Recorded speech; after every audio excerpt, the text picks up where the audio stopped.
எஸ்ஐஆரை தடை செய்ய கோரி உச்சநீதிமன்றத்தில் திமுக இன்று மனு தாக்கல் செய்ய இருக்கிறது. முக்கிய செய்தியாக பார்த்துக் கொண்டிருக்கிறோம். விவரங்களோடு செய்தியாளர் ரமேஷ் இணைந்திருக்கிறார். ரமேஷ், வணக்கம். மேலும் விவரங்கள் என்ன, பதிவு செய்யுங்க.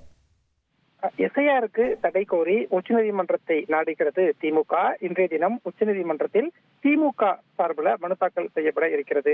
அதாவது இந்திய தேர்தல் ஆணையம் வாக்காளர் பட்டியல் சிறப்பு தீவிர நடவடிக்கையில இறங்கியிருக்காங்க. நாளை முதல் தமிழ்நாடு உள்ளிட்ட 12 மாநிலங்கள்ல இந்த வாக்காளர் பட்டியல் சிறப்பு தீவிர திருத்தம் நடைபெறும் அப்படின்னு அறிவிப்பை வெளியிட்டிருக்காங்க. ஆனா தேர்தல் ஆணையத்தின் இந்த நடவடிக்கைக்கு திமுக மற்றும் கூட்டணி கட்சிகள் கடுமையான எதிர்ப்புகளை பதிவு செஞ்சு வருகிறாங்க. நேற்றைய தினம் முதலமைச்சர் மு.க. ஸ்டாலின் தலைமையில அனைத்து கட்சி கூட்டம் நடைபெற்றது. அந்த அனைத்து கட்சி கூட்டத்துலதான் இந்த எஸ்ஐஆர் நடவடிக்கைக்கு தடை கோரி உச்சநீதிமன்றத்தை நாடுவோம் அப்படின்னு தீர்மானம் நிறைவேற்றப்பட்டிருந்தது. அந்த தீர்மானத்தின் அடிப்படையில தான் இன்றைய தினம் உச்சநீதிமன்றத்தை திமுக நாட இருக்கிறது. குறிப்பா பீகார்ல வாக்காளர் பட்டியல் சிறப்பு தீவிர திருத்தம் நடைபெற்ற போது அதுல குளறுபடி ஏற்பட்டதா உச்சநீதிமன்றத்துல வழக்கு நிலுவையில இருக்கு. அந்த வழக்குல இறுதி தீர்ப்பு இன்னும் வரல.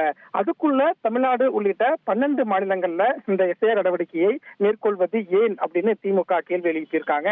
எனவே இந்த எஸ்ஐஆர் நடவடிக்கைக்கு தடை கோரியும் தமிழ்நாட்டுல அடுத்து வரக்கூடிய நாட்கள் எல்லாமே பண்டிகை நாட்கள் அப்படிங்கிறதுனால இந்த சிறப்பு தீவிர திருத்தத்தை இப்போது நடைமுறைப்படுத்துவது சரியாக இருக்காது. அதனால தடை செய்யணும் அப்படிங்கிற ஒரு கோரிக்கையை முன் வச்சுதான் இன்றைய தினம் உச்சநீதிமன்றத்தை நாடுகிறது திமுக. தகவல்களுக்கு நன்றி ரமேஷ்.